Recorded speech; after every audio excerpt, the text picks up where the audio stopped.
حکومت تاجیکستان رواج علم و معارف را همچون عامل افزایش‌ناک تحولات سیاسی و اقتصادی، اجتماعی و فرهنگی و اخلاقی و معنوی جامعه سوبیده با فرمان پرزیدنت جمهوری تاجیکستان سال 2010 را سال معارف و فرهنگ تکنیکی اعلام کرده است. اکنون ما امکانات داریم که در این مدت به تشکل فرهنگ علمی و تکنیکی جامعه، جلب تکنولوژی‌های نو و اینوواسیا زمینه مساعد فراهم آوریم. راه آوردن به تکنولوژی معاصر و استفاده وسیع آنها در جریان تعلیم و تربیت امکان می‌دهد که صفت تحصیلات به کلی دیگر گردد.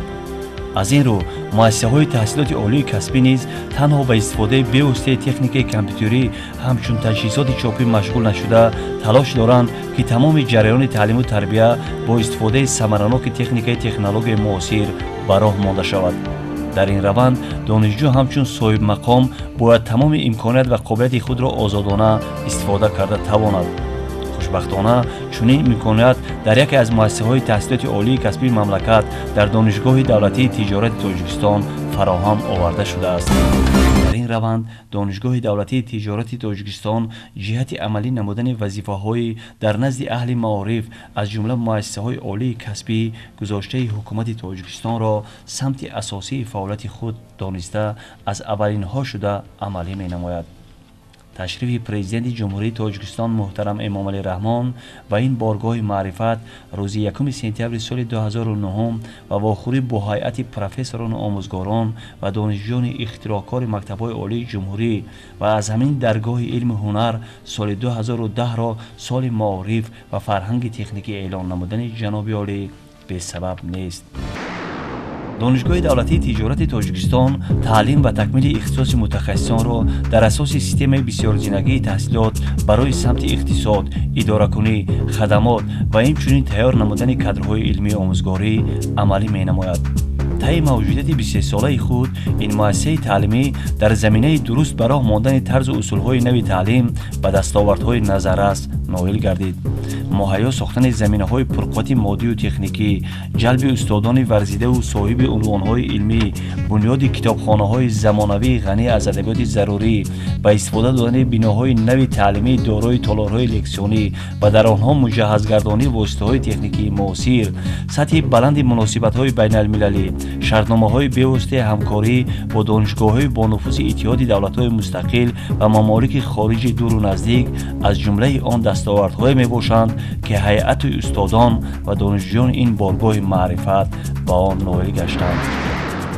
مورد ذکر است که در روند عملی نمودن نظام کردیتی تحصیلات نیز دانشگاه نامبرده مقام خود را همچون دانشگاه نوآور مستحکم کرده در این جهت به دیگر مکتب‌های عالی جمهوری کمک رسانده ایستاده است. با نظرداشت خصوصیت‌های ملی، ریاست دانشگاه ضرور دانست که شعبه تعلیم را به دپارتمنت تعلیم تبدیل دهد.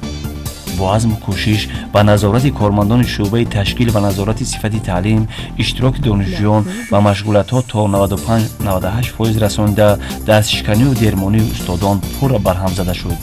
کارمندان شعبه مرکزی به خیرگیری و مشورت سر وقت معرفی فن‌های انتخابی را گذرانده، جدول گذراندن ریتینگ‌ها و امتحان‌های جمع‌بسته را ترتیب داده، با دانشجویان مشورت‌ها دایر نموده پیشرفت جریان تعلیم را تأمین کردند. دانشجو امکانات دارد که توسط شبکه داخلی دانشگاه به اینترفیس خود داخل شود. اینترفیس این صفحه اول معلوماتنامه است که در آن دانشجو با لاگین و پرول یعنی رمز خود داخل شده برای خود معلومات‌های ضروری را پیدا نماید. معلوماتنامه جدول درسی، ژورنال بخیرگیری، درجه از خودکنی، نقشه فردی و ترانسکریپت دانشجو و خال میانه به دست آورده دانشجو را در دوام سمستر یا تحصیل در بر میگیرد. اتوماتیک کنونی روند تعلیم امکانات می‌دهد که دانشجو درباره فعالیت تعلیمی خود دائما معلومات صحیح داشته باشد. استادان نیز به اینترفیس خود وارد شده درباره گروه‌هایی که در آنها درس می‌گذارند معلومات پوره می‌گیرند. رهبریت فاکولته‌ها به اینترفیس خود درآمده درباره استادان کافدرها و فعالیت پوره تعلیمی دانشجویان فاکولته معلومات صحیح گرفته می‌توانند.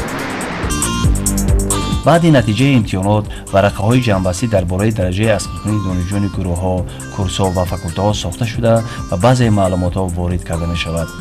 رهبریت فاکولته‌ها امکانیت دارند که درباره نتیجه اسقاطی دانشجویان فاکولته معلومات پوره گیرند. دانشجو امکانات پوره دارد که بعد معرفی فنها در اینترفیس خود بر روی خط فنهای انتخابی شناس شده از بین آنها فنهای برای آموزش ضروری را انتخاب نماید. این اصول امکانات می‌دهد که انتخاب فنها شفاف گذرانده شده خواهش هر یک دانشجو به نوبت گرفته شود. همین طریق اتوماتیک روند تعلیم امکانات می‌دهد که استادان و دانشجویان از روند تعلیم و نتیجه‌های آن توسط تطبیق تکنولوژی اطلاعاتی آگاه گردند. در نظام کردیتی تحصیلات دواملاکی مشغولیت‌ها 50 دقیقه را تشکیل می‌دهد و این مقدار وقت برای در مشغولیت‌های لکسیونی و دانشجویان خواندن لکسیا کفایگی نمی‌کند. با مقصد برهم دادن این کمبودی آدیتوری‌های لکسیونی با اسباب تجهیزات زمانوی مجهز گردانده شدند تا که استادان با یاری تکنیک زمانوی و دانشجویان دایر با موادهای لکسیونی معلومات پوره دهند. اینچنین استادان کافدرها دایر به فنهای تعلیمی، کامپلکس‌های تعلیمی متدی و مانند سیلابوس، متن لکسی‌ها، سوالنامه‌های تکستی، موضوع‌ها برای کار مستقلانه، موضوع‌های مشغولیت‌های سمیناری و عملی تیار نمودند. مدد و دستگیری به واسطه حکومت تاجیکستان، وزارت معارف و مؤسسه دانشگاه ریاست اتفاق تاجیک مطبوعات امروز دانشگاه با کامیابی‌های جالب و نظررس نائل گردیده ایستاده است. حالا آن دارای 4 فاکولته روزانه، فاکولته آموزش غایبانه، 21 کافدرا، کمپلکس تعلیمی در شهر خوجند و اینچنین گیمنازیوم جمهوری تمایل اقتصادی داشته میباشد.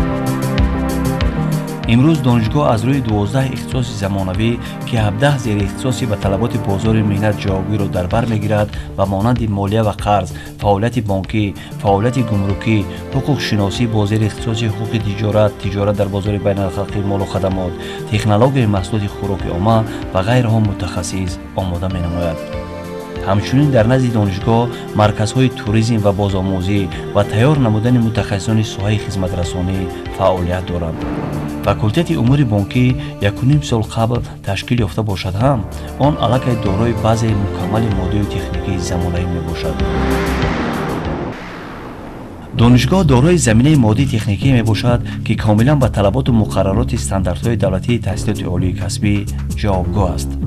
تعداد عمومی صنفخانه‌ها 113 تا، علاوه بر این در دانشگاه 14 صنفخانه تخصصی کامپیوتری، 9 لابراتوار، 16 خانه متدی، مرکز تکنولوژی کامپیوتری و اینترنت، تالار مجلسگاه دارای 400 جای نشست، تالار شورای علمی، 2 تالار ورزشی، مجتمع تعلیمی علمی استحصالی که از کتابخانه‌های تجربه آموزی برای 300 جای نشست و مغازه تعلیمی عبارت است.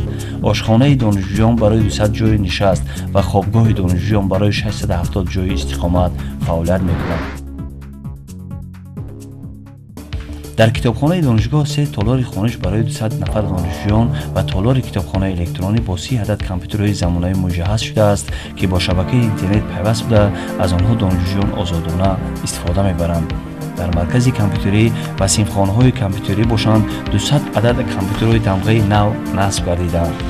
همزمان آغاز سال خوانش 2009-2010 بینای نوی تعلیمی دارای تالارهای لکسیونی زمانوی، تالار بخش مناسبت‌های بین الخلقی، حجره واسطه‌های تکنیکی تعلیم، شعبه مانیتورینگ و نظارت صفت تعلیم، صنفخانه‌های لنگافانی که آنها با واسطه‌های تکنیکی معاصر تجهیزانده شدند، بهره برداری استادان و شاگردان قرار دادند.